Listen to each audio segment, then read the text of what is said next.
Engasahlukana nebhadi. Lapha akadingi ukwenza nje uthandeke noma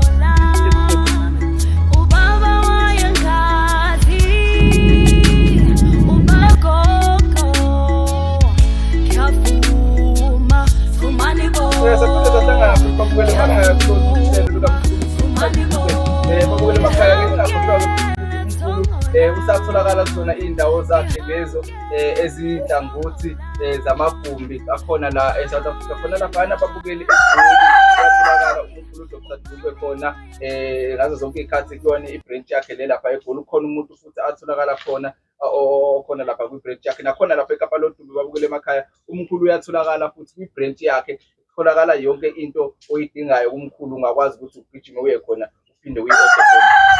Ake siphinde simamukeleke umkhulu siphinde simambingelele kulona uhlelo. Sawubona mkhulu, kunjani mkhulu? Siyakubingelela nawe ke. Ya, sanibonani balaleli. Yebo mkhulu.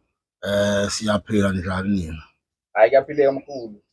Ngithi hayi ake ngazise umphakathi waseCape Town ukuthi ngomhla ka-25 ngizobe ngikhona kuyona le nyanga. Ngizobe ngikhona eCape Town. Ngiphethe zona iy'nto zami lezi engihlezi ngiy'phethe. Kanti futhi sikhona ekhona ngoba ukhona umfana okhona eCape Town ophuthumayo nje, angabe ephuthuma uzokwazi ukuhlangabezana naye.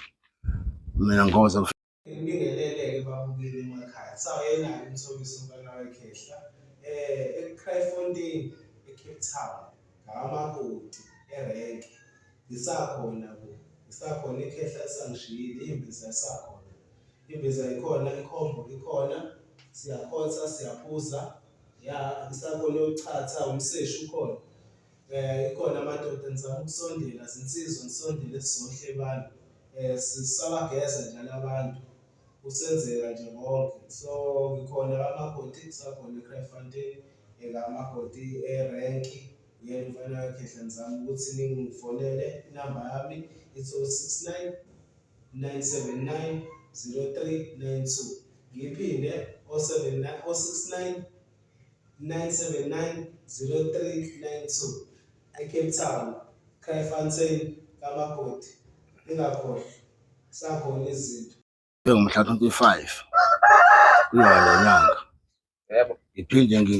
Ngiphinde futhi ngazise laba abaseGoli futhi umphakathi waseGoli ukuthi ngobe ngikhona ngomhla ka-5 ngoLwesibili. Yebo, ya.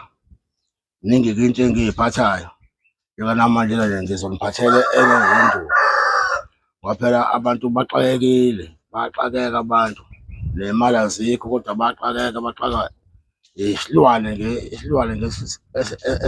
esibekwayo abantu kwabanye abantu. Yebo mkhulu. Siyabaxaka kakhulu isilwane abantu. Ke lo muthi engizobeka ngizobeka lo muthi oqondene nesilwane kuphela. Hayi lo ofana ne-3 in 1 ngoba i-3 in 1 phela ilapha konke. Lo ngubeka manje iqondene nesilwane. Qondene nje ngqo esilwaneni nje kuphela. Yebo. Ayigeze idlozi lakho, ayibuyisele inhlanhla kodwa nje isilwane kuwena izosishaya isiqede phela nemali azikho. Yebo. Khona lo muthi ke oyinsizi enguphethe. Futhi ke ngucabala ngemumva kusuka lemqaleni ngehle njalo ize ngofika emgogodlweni. Ngithetha lapho ngithi asiphume siphele singabuye siphinde sibuye size la. Asiphinde la savela khona. Ngoba futhi ke siyakwazi lo muthi lo uyakwazi ukuphindisela emumva la into evele khona muhle lapho ke. Ya mase ngiyaphinda ke bengidlula lapho. Ngiphethe la umsila kaBhozo. Yebo. Umsila kaBhozo lo. Abaningi bayawazi uBhozo. Isilwane esidla izinkukhu. Kanti futhi siyanyamalala ukwazi ukusibamba nje noma kanjani uthuka sesingasekho le kade uthi usibone khona sivele sinyamalale uthi ungasiboni sesishonile. Yebo. Sisilwane ngenzima kakhulu. Wona ke umsila kaBhozo. Kwanawo lo muthi ngiye ngubiza ngawo ukuthi hayi umsila kaBhozo. Mose ukufuna wona uthi nje ufuna umsila kaBhozo. Yebo. Hayi ke lo muthi ke bandla ke wenza nje ngoba abantu baye baxakeke bexakwa izitha. Mhlambe isitha umlungu emsebenzini, mhlambe iNdiya. Umlungu la uxosha abantu ongemthetho, iy'ngane zifike y'lambe mhlambe iNdiya, mhlambe omunye umuntu. Uma imanager mkhulu. Ya, mhlambe umakhelwane wakho uyathakatha ukunike iy'nkinga. Yebo. Lo muthi-ke mengiwakha lo muthi-ke uthakathaka nje ngawo lo bhozo, ngalo mthila kabhozo. Yebo mkhulu. Uma ngiwakha lo muthi lo, ngiyawakha lo muthi ngihlanganise wena mase ngokunika intwala encane inesihlabathi. Yebo. Solwandle. Wena-ke le ntwala encanyana eyigaqangana uzoyithatha nje uyijile la kuhlala yena khona noma emzini wakhe, leso sitha esenza ukuthi sibe ney'nkinga nje emphakathini, ukwazi ukuthi sihambe kuleyo ndawo, sithuthe kuleyo ndawo. Futhi ngingathi nje ufana nokuthi uduka nezwa, lo muntu ahambe angabuya aphinde ahlale kuleyo ndawo.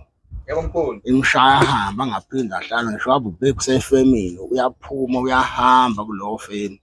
Lo muntu oyisitha ngoba asinawo amandla okuthi simshaye umuntu noma senze ntoni umthetho uqalile, kodwa simthuthise ahambe, kodwa angafi, akahambe kodwa kuleyo ndawo. Ngoba uma ngabe uyijilile lapho la ekhona noma kanjani uyahamba lo muntu, ngeke akwazi ukuhlala. Yebo mkhulu.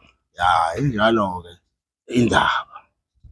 Mkhulu, Sithi uduka neza ukuthi uphume uhambe kulolo gceke lo ohleli kulona uma umuntu ohluphayo, kodwa futhi kufanele kube nofakazi ukuthi uyahlupha ngempela, hhayi ukuthi umuntu ozohlala ngabanye abantu, cha. Yebo mkhulu. Ya. Ngoba mkhulu siney'nkinga mkhulu, abanye baney'nkinga emsebenzini mkhulu, abanye baney'nkinga zey'ndawo kubanga imingcele nayo yonke lento mkhulu. Abanye baney'nkinga mkhulu, mhlawumbe uhlushwa umlungu emsebenzini, kusho mhlawumbe umxoshisa umlungu mkhulu. Entweni enjengalaleyo mkhulu, ngoba phela lapho kusuke kunama-ofisi mkhulu, mhlambe ake sithi imanager nje ine-ofisi layo mkhulu la, sengifuna ukuthi ihlukane namphansi mkhulu, ongcono ilidube leli toho, ngoba kunalo muntu ekuthiwa udube itoho mkhulu. Ngingakwazi ngisebenzise wona umsila kabhozi ukuthi sisuse le manager le eduze kwami la emsebenzini mkhulu, ngithele lapha e-ofisini lakhe. Ya, kodwa akungabi wena wedwa ukuthi le manager noma induna iyahlupha. Ibani bathathu ukufakazela lokho ukuthi impela kunjalo-ke, ngizobe sengiyawukhipha ngoba akuwona umuthi engizowukhiphela noma nokho ubani. Ngiyawukhipha ngoba kuthiwa kunzima nangumlungu esigxoshisa lapha efemini, sihluphekisa ukugxosha abantu abangaka. Mase ngiyawukhipha-ke lo muntu, hhayi ukuthi imali ngiwukhiphe nje ngumuntu oyedwa nje, kanti yena lo muntu ohluphayo. Mkhulu, ake ngibuze futhi kulokhu kokumthi mhlawumbe mkhulu umuntu-ke uney'nkinga-ke mkhulu-ke okuseceleni-ke nje lokhu mkhulu, ngoba phela abantu mkhulu baney'nkinga ey'ngafani ey'ningi mkhulu, nazi ezamabhadi, ezomunye aze exoshwe emsebenzini, omunye mkhulu mhlawumbe aze ayithole esephelelwa yilona itoho, ephelelwe yona yonke into mkhulu. Ngicela ukuthi fahlafahla kancane futhi mkhulu ngale ndaba yomdliwa mkhulu, uphinde uthi fahla mkhulu, utshena abalaleli emakhaya ukuthi umdliwa uyingozi kangakanani noma ubonakala kanjani mase usuqalile iy'mpawu zawo ukuthi ukudlaladlale mkhulu le sifo somdliwa mkhulu. Hhayi, ibaluleke kakhulu into oyibuzayo. Yebo. Umdliwa nomdliwa ulungelwa yilutho emhlabeni. Nasemsebenzini awukwazi ukuthi khona into engakulungela, nabelungu bangase bakugxoshe, awuthandeki. Umdliwa-ke phela kusuke kuyilento yakudala eyafakwa mhlambe kini emndenini. Yebo. Njengoba le nto isikhona nje isiyenza isicefe kuwela nina niyizukulwane, niyakhula nje seninenkinga ngale ndaba yalo mdliwa. Usuke izinto ezingamile nje kahle, yonke into yena ayisalunga, akusalungi lutho. Kufanele-ke ukuthi ugeze umdliwa. Yebo. Ugeze umdliwa ukuze ukwazi ukukhululeka. Uma ukuthi ukhona lo mdliwa lowo, into zakho nje ayilunga, akulungi lutho. Kuzongalungi futhi kuwena, noma ungahamba futhi emhlabeni koqhubeka futhi lo kungalungi futhi enzalwenini. Phinde futhi kungalungi, ey'zukulwaneni kungalungi. Yebo. Umdliwa kufanele ukuthi uma ukuthi usaphila uyabona ukuthi uwona umdliwa, kufanele usebenze uhambe uwukhiphe. Hhayi kona umdliwa-ke, hhayi into yami ukuthi ngikwazi ukuyisebenza, ngiyisebenza nje kahle kakhulu. Angingabazi ngoba uma ngiyisebenzile ngisebenze ngawo, hhayi lapho kusale kubongwa. Yebo mkhulu. Ngoba hhayi izinto ziyagqama. Yebo. Akekho umuntu onekhaya noma ngisuke ngilapha ngomdliwa. Yebo.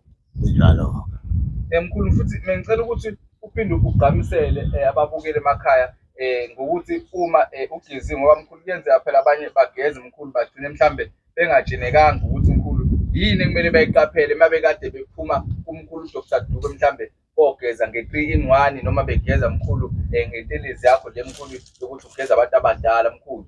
Ngicela uphinde ubagqamisele mkhulu bacacisele ukuthi yiziphi impawu kumele bayiqaphele emva kokuthi bageze ukuze mkhulu noma befikile uma kwenzeka mhlawumbe ukhohlwa mkhulu nangoba umatasa mhlawumbe mkhulu kube sebeyazi abanye babo mkhulu babambe khona la ku-YouTube mkhulu. Hhayi kuba sobala nje, uyabona uma ngikugeze ngawo umdliwa. Yebo. Noma kade ngikugeza ngawo i-3-in-1. Yebo. Hhayi abantu bakini ubabona kahle, awudideki nje, ubabona kahle bakhulume nawe, bayafika babonge, uma bebonga basho la beshodekho lokushodekho lokushode ntoni. Ibona abayikhulumayo, nami ngisuke ngingasekho lapho kodwa ngiyibona nje noma ngikanjani lolo phawu ilona obona ngalo ukuthi sebegezekile bamhlophe. Yebo. Usungenza noma yini-ke eqhubekayo empilweni yakho uma abantu bakini sebesondele sebeseduze, ngoba abantu bakini bebengekho eduze ayikho into engakulungela. Yebo. Ngoba lento kuthiwa imidliwa nje kuthiwa kunamanzi amnyama aphehlwa kudala. Yebo. Yabo. Into sezabophana mkhulu zabophala lezi zinto lezi, into yaphehlwa kudala. Yebo. Kwakuboshiwe ukuthi kungalungi lutho kulo mndeni. Manje naku-ke manje nani seniyakhula nikhulela kulolo bisho. Yebo. Hawu-ke nayo ngenduku ikhona ekhipha umdliwa. Yebo mkhulu. Njalo-ke. Hayi babukele emakhaya nezwela kumkhulu uphethe futhi umsila kaBhozo namhlanje ubambe ngesandla nje babukeli uthi bukani. Ngishaya isigubhu ngije, ngishaya amathambo ngishisa impepho ngikhiphe indaba zabo. Ngikhanyisele gogo, Engasahlukana nebhali. Lapha akadingi ukwenza nje izinto uthandeke noma